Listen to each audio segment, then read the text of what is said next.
ఇప్పుడున్న ఏ పార్టీలు తీసుకున్నా, ఒక పక్క తెలుగుదేశం అయినా, జనసేన అయినా, వైసీపీ అయినా, ఈ తెలుగుదేశం జనసేన అయితే ఎలాగో కూటమి కట్టే బీజేపీ పార్టీతో. బీజేపీ పార్టీ ఏమో ఒక మతతత్వ పార్టీ.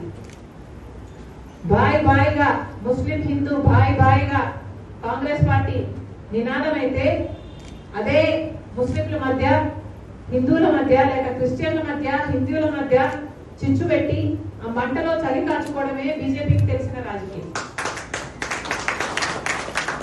ఎట్లయితే బ్రిటిష్ వాళ్ళు డివైడ్ అండ్ రూల్ అని పద్ధతి అనుసరించారో, అదే డివైడ్ అండ్ రూల్ మతం పేరుతో డివైడ్ చేయాలి.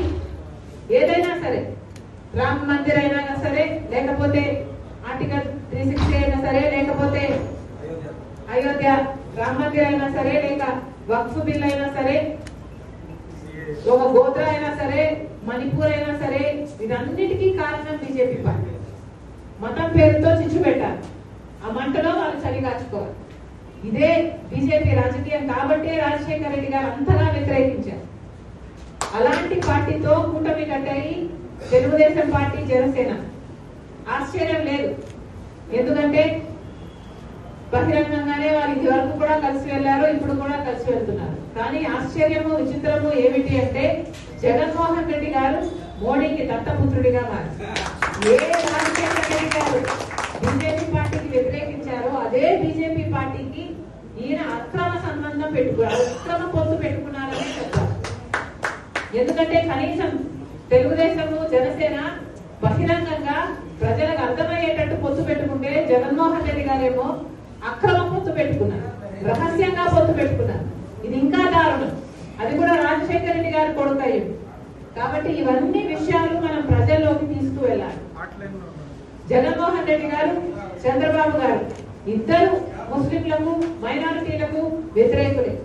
ఇద్దరు వాగ్దానాలు చేసి ఏ ఒక్కటి నిలబెట్టుకోని వాళ్ళు. చంద్రబాబు గారు వాగ్దానాలు చేశారు.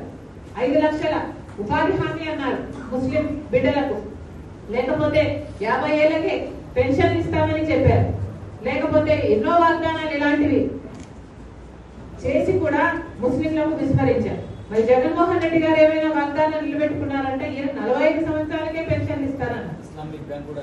బ్యాంక్ అన్నాడు, ముస్లింలకు ప్రత్యేకమైన బ్యాంక్ ఏర్పాటు చేస్తామన్నారు. సబ్ ప్లాన్ అన్నారు. 5 లక్షల వరకు ప్రాణాలు పోతే బీమా అన్నారు. ఒక్కటంటే ఒక్కటి కూడా నిలబెట్టుకోలేదు. కాబట్టి ఈ విషయాలన్నీ మనం ప్రజల్లోకి తీసుకువెళ్ళాలి. మోడీ గారికి, బీజేపీకి పొత్తు పెట్టుకున్న పార్టీలు తెలుగుదేశం, జనసేన కాదు, వైసీపీ కూడా దాంట్లోనే భాగమే. కాబట్టి మైనారిటీల పక్షాన ఎవరైనా నిలబడ్డారు అంటే ఒక్క కాంగ్రెస్ పార్టీ మాత్రమే. ఈ విషయాలన్నీ మనం ప్రజల్లోకి తీసుకువెళ్ళాలి, బలంగా తీసుకువెళ్ళాలి. మన ఓట్ బ్యాంక్ ను పెంచుకోవాలి. ప్రత్యేకమైన దృష్టి పెట్టండి. ఈ డిపార్ట్మెంట్ కి ఒక అర్థం ఉండాలన్నా, లేక మీ పదవులు రేపు మీరు తీసుకోబోయే పదవులకు అర్థం ఉండాలన్నా మీ పనితనం ఉండాలి. మీరు పని చేయకపోతే ఈ డిపార్ట్మెంట్ వృధానే, పదవులు వృధానే.